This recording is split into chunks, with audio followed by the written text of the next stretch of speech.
Right, everyone, welcome back to another episode of the Sprinter Project. So this follows on from the last video where I was getting all prepped up, ready to go. Again, this is still part of the prep. This is me masking her up now. This is all shot on the same day. This was all done on a Saturday. Again, it was just hard to try and put all that content into one video. I didn't want to make it into some big hour-long edit because no one wants to sit and watch an hour's long worth of footage. Just not appealing, is it? So trying to keep them under half an hour. Some of them are going to be longer than half an hour, but that's just the way it's going to be. But yeah, trying to keep them short and sweet, keep people interested, not bore anyone. So whenever you're masking jobs like this, any job in particular, always want to be pulling your paper and your clear sheeting tight. You know, if you're masking a car with clear sheeting or a van or whatever. But because I'm only doing the door shuts, you always want to make sure that paper's nice and tight. You don't want it loose and flapping around. When you pull the trigger on your spray gun and that paper starts flapping everywhere, there's nothing worse. So yeah, always want to pull that paper nice and tight whenever you're masking a job. Again, I should have used 2-inch tape on that. The reason you call it 2 inches because it's 2 inches wide, 1 inch wide, hence the reasons for the name. For people that don't know, that's the reasons for that. I should have used 2 inch, but I'm there using 1 inch just because it was closest to me. There wasn't any 2 inch around. I couldn't be bothered walking anywhere to go and get it. I was just like, right, that 1 inch is there. That's getting used. Nothing wrong with 1 inch. It just doesn't have as much bite or as much grip to your tape, to your paper, and to the van or the job. Obviously, if you've got double the width of your tape, it's going to bite into whatever you're sticking it to more because there's more surface area with glue. That's just common sense, really. So yeah, I should have used 2 inch, but again, use 1 inch, but not the end of the world. Again, I need to cover all them holes so none of the overspray goes in through the van where the mouldings go. Because that bottom panel's already had epoxy, I'm not going to re-epoxy that. I'm just going to mask that out, cover that up. Me just running a couple of soft edges there. That's why I'm rolling the tape over my knee there, just creating a soft edge for where I end up spraying to, because you don't want a big hard edge, a big sharp line of any build up or any primer, because that's just not great and it's not professional and it looks horrendous. So yeah, soft edges are where it's at. You always want soft edges wherever you're spraying to. I'm using a hard line there because I've got a seal line to go to actually, so I can line it hard there and have a nice sharp crisp line. But yeah, fold backs are just the one. Again, don't want any overspray going inside the van, so covering any holes. All the door shuts will be covered. Again, all the underneath, because I've already painted all the underneath, I want to get all that covered and, well, not covered, but masked. Because all them inner arches have got fresh spray sealer on them, that tape did not want to stick. So yeah, that was just, that was winding me up, that just kept peeling off. That spray sealer, that's like a wet on wet, that stays over paintable for up to 5 days, even though it's been painted well over 5 days now, the underneath. The tape just still wouldn't bite into it, so yeah, I was having a nightmare trying to get that to stick. It didn't look like it, but you'll see here now the tape just starts delaminating. It all just starts falling in and I'm just losing the head. So yeah, I decided to get some 2 inch because that's just the best way to go about things, 2 inch. Try and get that paper to actually stick to the van so it's not just flapping about when it comes to me priming it. Again, that edge I've stuck it to, I'll go along and I'll do a blowing along there with some epoxy to make sure it's got it on. So where I've stuck that tape, it's actually got a pretty thick bead of rippled spray sealer all the way around that arch to the inner wing, so that's well protected with spray sealer anyway. And again, I'll be respray sealing all that before paint, so that's going to have a lot of protection on it. Again, running foldbacks underneath the sill there, just because I was having a nightmare again, trying to get the tape to stick to the underside of the van. It just wasn't having any of it. Again, I'm going to have to apologise for the flickering here again, because we are filming it in a time lapse, so we can't actually edit it fully out. This is the best we can get it. So I do apologise for that now, but it's the best we can do with what we've got. Again, some people would say, oh, I'm not going to mask all that, and, you know, I could easily say, stuff it, I'm not going to put this bottom paper I'm doing now like that. We call that a skirt, running a skirt off the sill of the van, so none of the overspray goes underneath the van. And because I've just painted all the underside of my van freshly black, I don't want any of this beige primer going and landing on it, making it look all, you know, rough and like I don't care. So that's why I'm going to the extent I am with the masking. You know, I could easily say, I'm not going to bother doing all that, and I'd have sped the process up massively, but what's the point in cutting a corner? I've gone to all this effort, I'm going to continue to just spend the time and do it right. If it takes another 2-3 hours and the job looks like you've, made the effort, then there's a good reason for that. So yeah, I'm always about spending that bit of extra time, spend the effort to make it mint. Again, your name's on the job, so it has to represent your work at the end of the day. If you're happy to put poor work out, then that's on you. But that's not what we're about here. We're about quality work, high end work. Everyone can put a bad job out, including myself. But I'm always striving to put the best job I can out and the tidiest jobs I can put out. That's what it's about. Otherwise, if you're not about that, then there's no point in you doing it. You've got to put your all into this sort of stuff. If you're just not bothered about doing this, then there's no point you doing it for a job. You have to be all in. Otherwise, your work will reflect that you're not that bothered or you don't care about it. So yeah, you've got to care about doing this for a job. Again, I'm still waiting for that windscreen to be taken out. It will be coming out shortly because we are very close to getting the shell fully hit. So yeah, I'm pretty confident the windscreen boys will be here this week to do that, because we've paid the excess now. So yeah, they'll be round, rip that screen out, and then we're game on then. Again, the bonnet, that'll be coming off as well. We've been pretty slack with getting content out this week because I've just been that mad with getting stuff done. So yeah, we've been back doing bits of welding this week. So yeah, we haven't POV'd any of that because I don't fancy, like say, destroying the GoPro, having any welding splatter hit the GoPro. So yeah, we've just got before and after photos for any of that stuff. But yeah, once the welding's all done, we're back to POV then. Oh yeah, so I should have noticed when you pull the paper off your trolley there, that's got a serrated blade that the paper should come through underneath, and you just pull it and it rips it so clean. But I hadn't noticed that it had flapped over the top of the blade, so I couldn't pull it. Absolute pain in the neck when that does that. Again, it would have been easier if the bonnet was off for this stage now, because I'm there having to mask around it all, which wasn't ideal, but nothing I haven't done before. If the bonnet wasn't coming off, this is something you'd have to do anyway. If you were doing this on a customs vehicle and they were like, oh, we don't want the bonnet off, for whatever reason you were painting the side, then you'd have to live with that and just mask it up like that, unfortunately. Again, we've got the wiring looms and stuff in that hole you see me pushing all the tape balls into there. So yeah, see how I just pull that off and it rips in clean straight lines? That's got a serrated blade. It's a nightmare, and you pull them off and then the paper flaps up and basically goes away from the blade. It's just a pain in the neck, that. Yeah, backmasking off them inner wings, making sure everything's nice. Don't want any overspray going around the engine bay or landing on anything that we don't want overspray on, obviously. Because yeah, I've spent a lot of time underneath the van painting it and coating it up nice and fresh. Like you see in the previous videos, that the underside of that van is better than it come out from factory now. There's a lot more product on the underside of that van than any factory Mercedes van will ever leave the factory with, because yeah, they're not about putting as much product on as they can get away with, because it's all cost cutting. Again, I'm just gonna do this side today. I could have said, oh, we'll get the roof done as well, but by the time I'd actually finished this job on this day, on the Saturday, we were knocking on for about 7 o'clock at night, so I was pretty keen to get home.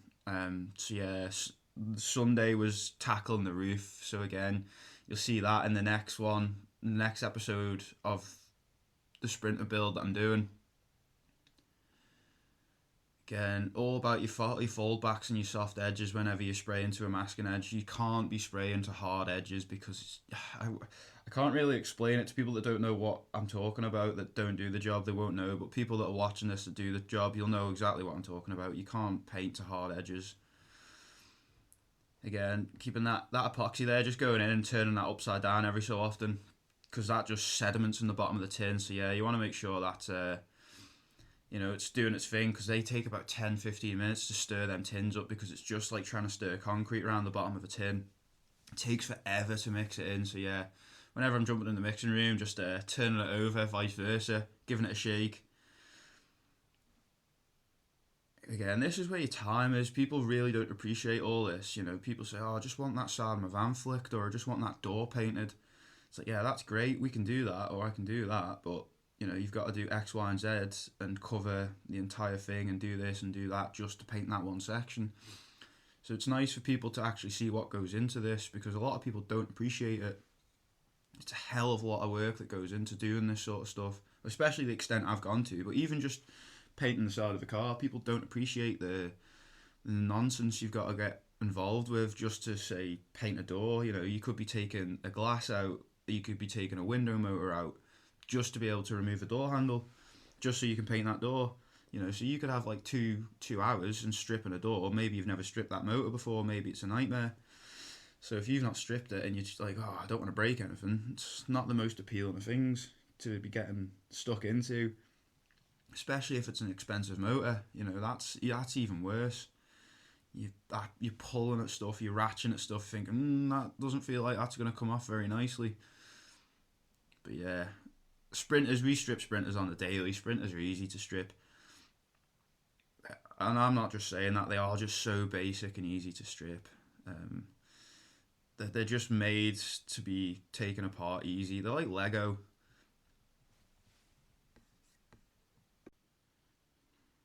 Yeah, so some vans are a nightmare to strip. It just depends what the manufacturer of the vehicle is. Some of them are just harder than others. Some of them are over-engineered, and they just love being hard work to take apart. But yeah, some manufacturers actually think about, oh, well, this has got to be stripped at some point. Someone's going to have to take this apart. And they think about making it easy for everyone that's got to take that vehicle apart. So yeah, nice one, Mercedes, for making your vehicles easy to take apart. Well, your vans anyway.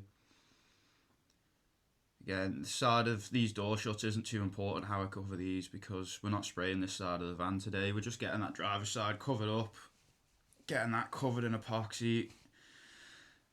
Again, so this doesn't matter for now. Doesn't matter that I'm hard edging that, because this is just to stop the overspray going inside the van, wrecking any of the cab, landing on any of my nice fresh paint inside the van as well. So again, it doesn't matter what I'm doing this. Well, it does matter to an extent, but yeah, hard edges are all around on this side, because we're not going anywhere near this side with the gun or any primer yet. So yeah, I can hard edge away here. It's just quick, fast masking.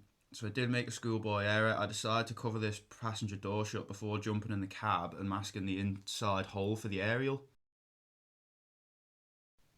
So yeah, that was not ideal, the fact that I forgot to mask that. Well, I didn't forget to mask it, we jumped in afterwards.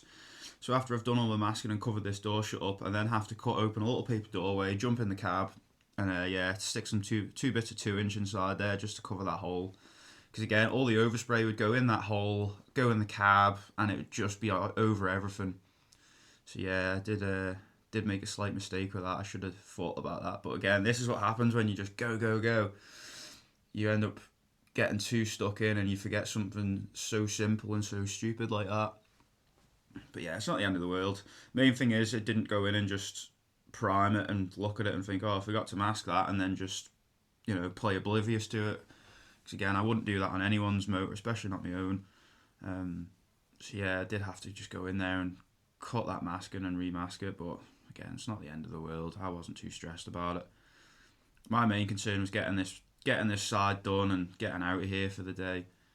Because this is a 8-9 hour stint just to get this done. You know, there's so much time that goes into masking a job, and like, to people that don't do it every day, you know, it take them a lot longer than it would take me, because I'm a fast man when it comes to masking jobs up. It might not look like it, but yeah, when you've been doing it, you know, 11, 12 years, whatever, you can push on when you're doing it, as long as you have been.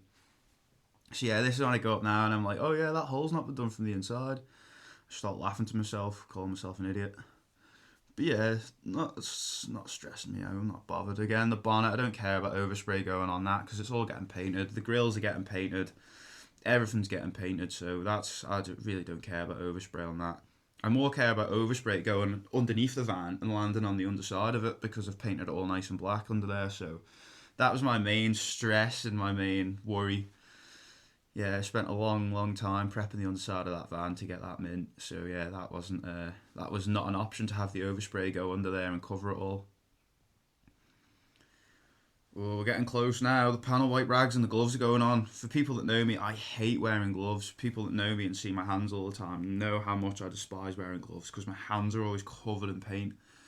I don't know what it is, I just can't wear them. They just make my hands, like, they give me really bad dermatitis. My hands come out in these really bad itchy fluid spots. So yeah, if I've got to wear gloves, it's because I actually have to, not I don't want to. Because I hate wearing them, they just make my hands really irritable. So yeah, for panel wiping a job or for spraying clear coat or a 2K product, they go on. But if I'm basing a car up, gloves are never on. Again, if you're spraying a 2K product, you don't want any of them isocyanates soaking into your skin or anything, because yeah, obviously it's not good for you, it's poisonous stuff. So yeah, you always want to keep your skin covered, because that stuff will absorb through your skin. So yeah, always want to keep your skin covered to any of them sort of solvents and chemicals and catalysts. Because yeah, they're not good for human consumption. Body's not designed to be around all this stuff.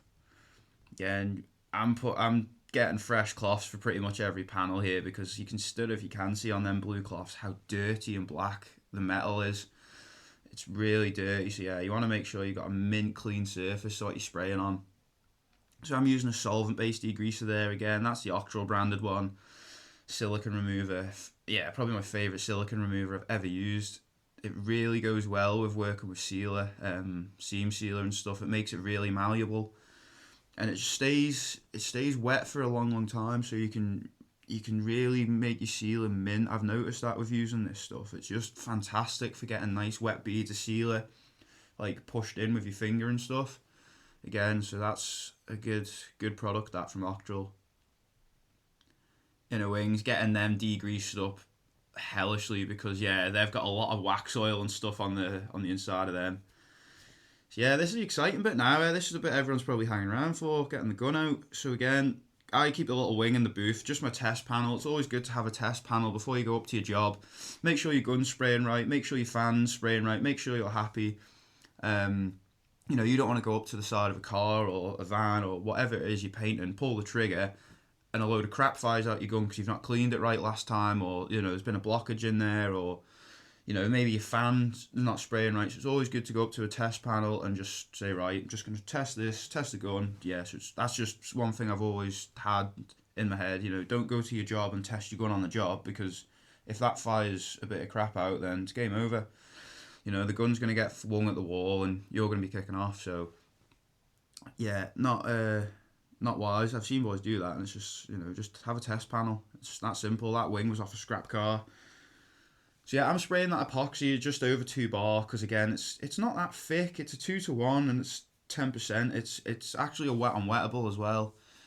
It's a wet on wettable primer, but yeah, I'm putting 3 wet coats of this down, because I'm going to block that entire side with a block, and then we're going to black prime the side. So yeah, I'm getting that on at 2 bar. I think about 2.5 turns out on the fluid. Again, don't want any big saggers. So yeah, this is what I was on about before, that 1-inch tape. I had a blow through on the mask in there, so I should have used 2-inch, and I probably wouldn't have had a blow through, because I always use 2-inch. So yeah, I won't ever use 1-inch for door shuts again, that's for sure. Again, every time I go and fill the gun, you always want to throw the stick around that cup. Make sure any of that epoxy is nicely stirred in. It's not sedimenting in the bottom of the cup, because it will, over time, that'll sit, and you know, you get the heavy stuff sitting in the bottom. So it's always good to go in and just throw the stick around. Just letting that flash off for a minute, so I'm just chilling in the mixing room. So I think this will be my 3rd coat that's going on shortly. Oh no, it'll be the 2nd, so yeah. Because I thought the GoPro was on for the 1st coat, and it wasn't, so that's my bad. So that's why I went in, it was already a coat on. So yeah, I don't know if I've lost the footage or I just didn't press record. So yeah, sorry about that. No one got to see the 1st coat. But yeah, I have got a short video of some real-time spraying footage at the end of this. So that'll be a bit nicer, because all this the black flickering effect won't be in it, as you'll see. It is just because I'm filming in a time lapse. So again, I'm sorry about that, because it probably puts a lot of people off watching these, seeing that horrible flicker. When it comes to me spraying the van the full colour, I will do that in a real-time video, so none of this flicker is a thing. Again, I won't film the entire thing, because it'll probably be like a 5-hour paint job. Maybe not 5 hours, but yeah, it'll be somewhere near that by the time I've gone in and, you know, wiped it all down, degreased it, tacked it all off, got the gun set up, you know, it probably will be a 5-hour paint job. Putting the paint on doesn't take that long. it doesn't, but yeah, we'll get to that later down the line. That's the bit I'm most excited about, is getting this shell painted. Getting it painted Merlin Pearl, that nice purple pearl we're going with. So yeah, just belting that epoxy on down the side. Again, I don't want any runs in this because obviously no one wants to rub runs out anyway, but just getting it on as heavy as I can within reason, because I am going to be rubbing it all. I've got quite a few repairs and stuff, so yeah, just making sure I've got a nice good coat of that epoxy on. Again, I'm priming the van again anyway in black, so it gives me 2 chances to get any repairs bang on. If I'm not happy with them, just give me a second chance, which is not a bad thing at the end of the day, especially if it's your own. I've got the option to. It's not like I'm short for time or anything, so again, I do not like fighting with them ladders. I prefer the ones on the wheels, but I think they're in another shed at the minute, so I can't be bothered going and getting them. They're just the ones that are closest to me when I go in on the weekend, so they're the ones I work on, but usually we go on the ones with the wheels. They're just a lot easier to roll around. You just roll them, you don't have to lift them or anything. So yeah, no, it is just a lot easier. Just trying to use what epoxy I've got left in the gun there. So yeah, get the last coat on, I think now. Yeah, we'll be third coating it here about now, shortly. So yeah, here's what everyone's after. No flickering, real-time video. So yeah, I don't think there's any flicker to it anyway. There's a slight bit, but again, this is the best we can get it with what we're working in. We're working in such a dark room with a lot of lights. It's quite a contradiction, but yeah, that's just unfortunately what I've got to deal with. So yeah, this is some real-time spraying now, so people can see, how fast I'm actually moving and what's what. It's just unfortunate, you see that hose that keeps coming in front of the screen there. That's just the hose that goes from my air-fed belt up to my face mask. I couldn't get that pipe to sit any other way without it incurring on the GoPro screen. It just kept popping out of the way. I had it wedged in behind the chest mount, but again, that hose just kept moving out of the way. When I was moving, it was pulling out. So again, we'll try and get the head mount on for the next time we do a bit of spraying. I'm all new to this POVing and spraying my jobs, so this is a bit of a new process. So yeah, the next video I do, we'll get the head mount on for some spraying, because no one wants to see that pipe every time I do a pass over my job. It's not the most exciting thing to see come across your TV screen either. So yeah, this is my third and final coat for the night.